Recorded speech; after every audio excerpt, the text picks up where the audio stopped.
I'm outside in an AMG, right outside, TT, two-turn baby girl, you know. Hey everyone, I'm Anasia and welcome back to my channel.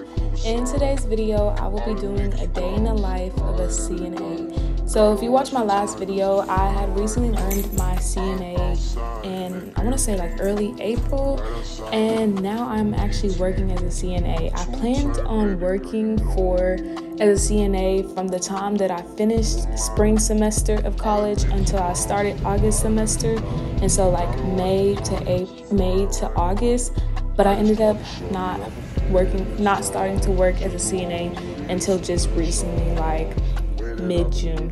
But that's okay. It was just some, reorganizing and things I had to do.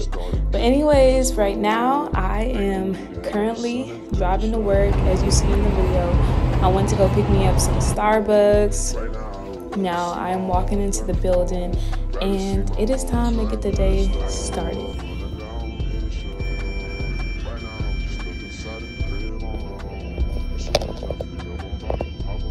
Alright guys, so you hear that beeping sound? That sound is going off all throughout the day. That is called a call light, and that's what the residents use to call us and get us to come to their rooms for whatever they need us or whatever they may need help with. So I go into work at 3 p.m. and I leave at 7 a.m. because I work a 16-hour shift Saturday and Sundays, 2 days throughout the week, and then I'll pick up a 1 8-hour shift, and that'll give me my 40 hours. As soon as I come into work, I start on vital signs. From the clip prior, you could see me with the blood pressure measurer, and I go around to the rooms that I'm assigned to and I take vital signs. As you can see here, I am gearing up into some protective gear, and that is because we do have some active COVID patients on our floor, and most of them are in quarantine and have been in quarantine long enough to be released from quarantine and no longer are asymptomatic. But at our facility, we just like to be extra cautious and will quarantine them twice as long as actually is recommended, just to be on the safe side and just to make sure that we are not spreading the virus. So after I take vital signs, I then go and look at the shower schedule. There are residents scheduled for certain times throughout the week, certain days throughout the week, and I look on there and I see my residents and I see which of them are scheduled for today's shower. I then begin to prepare for their showers. I get towels, I set up the shower before I even go and help the resident and assist them into the shower. Some people, they need you to stay there the entire time and help bathe them. Some people may only need help bathing their back, getting their feet, and some people can just completely be independent doing it and just need your assistance getting back to their room. It all just depends on the resident.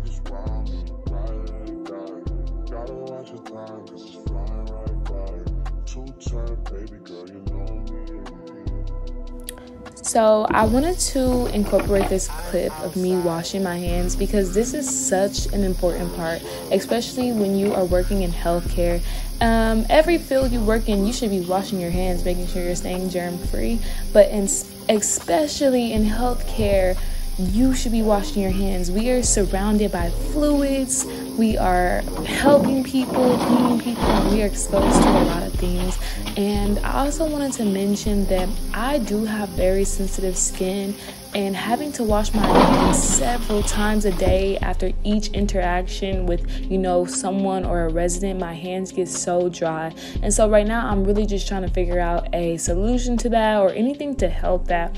Okay, so moving on, guys, it is time for supper, it is time for dinner, and now, as you can see in this clip or in the prior clip, I am passing out meals. Meals typically come out anywhere from about 5:30, 6:30-ish, and this is when the residents eat. This usually gives me some time to take a little break, take a little snack break, but it does go by pretty quick because you are still answering call lights at this time while they're eating. And here is the supplies room and the linen eating room. And I'm showing this because as soon as the residents are done eating, a lot of them are ready to prepare and start getting ready for bed. And so at this point, I'll pick up the trays and I'll start stopping by each resident's room and I'll start getting them ready for bed. I'll put them on a nightgown. I'll change their linen if necessary. I'll change their clothing, get them all clean, laid down, and from there they can do whatever they want. Lay in bed, watch TV.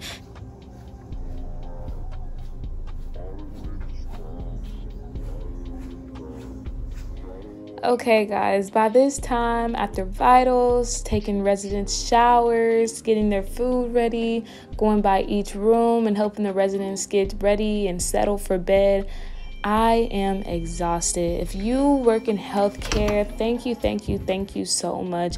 There is not a day that goes by that you are not appreciated. And I just want to give a shout out to all the healthcare workers at this time because you are greatly appreciated. Now, after I have got the residents settled in bed, I am now going back to that vital sheet that I took earlier and wrote all the vitals down, the blood pressure, the oxygen measurer for each resident. And I am getting copies of those to give to the charge nurse that's on the floor. I give one to her and I keep one so that I am able to chart it into the system as well. And like I mentioned earlier, I come in at 3 p.m. and I am leaving at 7 o'clock in the morning. At this time, I could say I'll probably start on vital signs anywhere around 9:30ish. That's when everything is settled. That's when everybody is clean, in bed, laying down, and getting ready for bed. And this gives me time to chart before the next shift begins at 11 p.m. Okay guys, so during the night shift, typically what you're going to do is you're going to do vital signs as soon as the shift begins, and you are essentially just answering call lights all throughout the night. And once it hits about 5:30, that is when I start doing my rounds again, making sure that the residents are clean for the following shift that begins that morning, 7 a.m. So guys, thank you so much for watching. I hope you enjoyed. I enjoyed making this video. And yes guys, I'll see y'all later. Bye y'all.